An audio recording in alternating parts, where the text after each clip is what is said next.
আট দফা দাবিতে তিপ্রাসা সিভিল সোসাইটির 24 ঘন্টা বন্ধ। রাজ্যের 45টি স্থানে পিকেটিং, উত্তেজনা পাহাড় ও সমতলে। রাজ্যের প্রশাসনিক নীতির বিরুদ্ধে এবং ভূমিপুত্রদের অধিকার প্রতিষ্ঠার দাবিতে তিপ্রাসা সিভিল সোসাইটির ডাকে বৃহস্পতিবার সকাল থেকে শুরু হয়েছে 24 ঘন্টার ত্রিপুরা বন্ধ। সংগঠনের পক্ষ থেকে ঘোষিত 8 দফা দাবিকে সামনে রেখে রাজ্যের পাহাড় ও সমতল মিলিয়ে প্রায় 45টি স্থানে পিকেটিং ও বিক্ষোভ চলছে।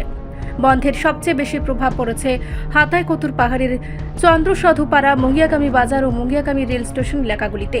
এই সমস্ত জায়গায় সকাল থেকেই রাস্তায় নেমে আসেন সংগঠনের সদস্য, সমাজকর্মী ও তিপ্রাসা সমর্থকরা। প্রশাসনিক সূত্রে জানা গেছে, বন্ধে অংশ নিয়েছে এনএলএফটি সহ অন্যান্য বৈরী সংগঠনের আত্মসমর্পণকারী সদস্যরাও। জানিয়ে প্রশাসনিক মহলে দেখা দিয়েছে কিছুটা উদ্বেগ। রাজ্যের প্রশাসন জানিয়েছে, বন্ধ চলাকালীন জরুরি পরিষেবা যেমন অ্যাম্বুলেন্স, ফায়ার সার্ভিস, হাসপাতাল ইত্যাদি চালু থাকবে। তবে নিরাপত্তা পরিস্থিতি বিবেচনায় অতিরিক্ত বাহিনী মোতায়েন করা হয়েছে। অন্যদিকে প্রাক্তন বৈরী নেতা চিত্ত দেববর্মা সংবাদ মাধ্যমকে জানিয়েছেন, অবৈধ অনুপ্রবেশ রুখতে দেশের অন্য রাজ্যের পদক্ষেপ নেওয়া হলেও ত্রিপুরায় কোনো কার্যকর ব্যবস্থা নেই। আমরা কোনো রাজনৈতিক দলের প্রতিনিধি নই, আমরা রাজ্যের ভূমিপুত্রদের ন্যায্য অধিকারের লড়াই লড়ছি। তিনি আরও উল্লেখ করেন, প্রয়াত মন্ত্রী এনসি দেববর্মার নেতৃত্বে একসময় চন্দ্রসাধুপাড়ায় 14 দিনের পথ অবরোধ হয়েছিল, যা তার মতে রাজনৈতিক সেন্টিমিটারের অংশ ছিল। অন্যদিকে জিরানিয়া মহকুমার শাসক অনিমেষ ধর জানিয়েছেন, এখনো পর্যন্ত বন্ধ শান্তিপূর্ণ ও নির্বিঘ্নভাবে চলছে, কোনো অশান্তির খবর পাওয়া যায়নি। 8 দফা দাবিতে উত্তাল ত্রিপুরা, পাহাড় ও সমতলে তিপ্রাসা সিভিল সোসাইটির 24 ঘন্টা বন্ধে উত্তেজনা, আগুন, পিকেটিং এ প্রশাসনের কড়া নজর। সমস্যা বলতে রাত্রে আইসি এখন ওইখানে রাতের থেকে 5:30। আচ্ছা, এখন তো প্রায় বেলা বাজে, মনে হয় 8টা উপরে মনে বাজে। তো এখন কি আপনার রান্না বাড়া করে এখানে খাবেন? আর কি করুম, মনে তো বাড়ি আর গাড়ি তো এখানে। কোন জায়গা থেকে আইছেন? আমি আইসি লংশিলং। কই যাবেন? রামু আগরতলা। কি আছে গাড়িতে মাল? কাঁচা মাল আছে, সিমেন্ট আছে, ডিজেলও আছে। তো এই যে কাঁচামাল গুলা তো এখানে যে মানে থাকতেছে, এগুলো নষ্ট হইতাছে, পচতাছে। নষ্ট হলে তো আর কিছু করার নেই, ড্রাইভারের তো কষ্ট আর কে বলবো। কি নাম আপনার? আমার নাম বিমল সরকার। আপনার কোন জায়গায় বাড়ি? আমার বাড়ি সিদাইমাগু।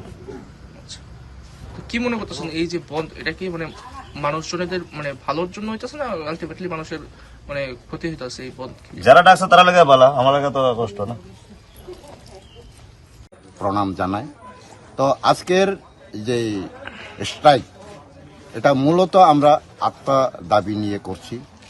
1 নম্বর হচ্ছে যে গত 19 মে ভারত সরকার যে নোটিশ জারি করেছিল, নোটিফিকেশন দিয়েছিল যে ভারতবর্ষে বহিরাগত প্রায় 3 কোটি মতো অবৈধভাবে নাগরিকত্ব নিয়ে বসবাস করছেন, ওদেরকে যে যে রাজ্যেই আছেন সমস্ত রাজ্য সরকারকে নির্দেশ দেওয়া হয়েছে যে ওদেরকে চিহ্নিত করে ডিটেইন এবং ডিপোর্ট করার জন্য, এবং সেখানে বলা আছে যে 1 মাসের মধ্যেই তার অ্যাকশন নিতে হবে। কিন্তু অন্যান্য রাজ্যে দেখা গেলেও এই অ্যাকশন ত্রিপুরা রাজ্যে আজ অবধি দেখিনি। তাই আমরা জানতে চাই যে ত্রিপুরা সরকার কেন তার অ্যাকশন নিচ্ছে না। এই 24 ঘন্টা যে বন্ধ যে ডাকা হয়েছে অলরেডি, সেটা আমরা সকলেই জানি। এই বন্ধে এখন পর্যন্ত যা পরিস্থিতি, এখন পর্যন্ত ইট ইজ আন্ডার কন্ট্রোল। আমাদের জিরানিয়ায় 2-3টা জায়গাতে রাস্তা অবরোধ আছে, বিভিন্ন সাবডিভিশনের, আমাদের পার্শ্ববর্তী সাবডিভিশনগুলোও খবর নিয়েছি, ওদের ওখানেও অলরেডি অবরোধ আছে। তার ফলে আপনারা দেখতে পারবেন যে গাড়ি ঘোড়ার মুভমেন্টও অ্যাজ ইউজুয়াল কম আছে। পাবলিক অ্যান্ড প্রাইভেট কার্স এগুলো অনেকটা কম। আর যেগুলো ইমার্জেন্সি ভেহিকলস, যে অ্যাম্বুলেন্স বা অন্যান্য কিছু কার্স, এগুলো চলছে, এগুলোকে ওরা অ্যালাউ করছে। আর এখন পর্যন্ত সিচুয়েশন আন্ডার কন্ট্রোল, এবং কোনো রকম অপ্রীতিকর কোনো ঘটনার কোনো আমাদের কাছে নিউজ নেই এখন পর্যন্ত। তো আশা করছি এইভাবে যদি কাটিয়ে নিতে পারি। সকাল কয়টা থেকে স্যার? সকাল 6টা থেকে শুরু হয়েছে। আমাদের এখানে আরক্ষা দপ্তর থেকে অলরেডি সিকিউরিটি স্টাফস মোতায়েন করা আছে। তো সাধারণ মানুষের ভয় পাওয়ার বা আতঙ্কিত হওয়ার কোনো কিছু নেই, সব কিছু আন্ডার কন্ট্রোলেই চলছে। তো ভয় পাওয়ার কিছু নেই। জনজীবন যেভাবে চলছে চলবে, শুধু হয়তো গাড়িটার মুভমেন্ট হবে না, এতটুকু। এতে করে তো মানে যাত্রী দুর্ভোগ একটা রয়ে যাচ্ছে। যাত্রী ওই যতটুকু ইমার্জেন্সি যেগুলো আছে ওগুলো হয়তো কিছু হয়ে যাবে, আর বাকিটা it depends upon the party who are blocking the road না। রিপোর্ট সংবাদ প্রতীক্ষা।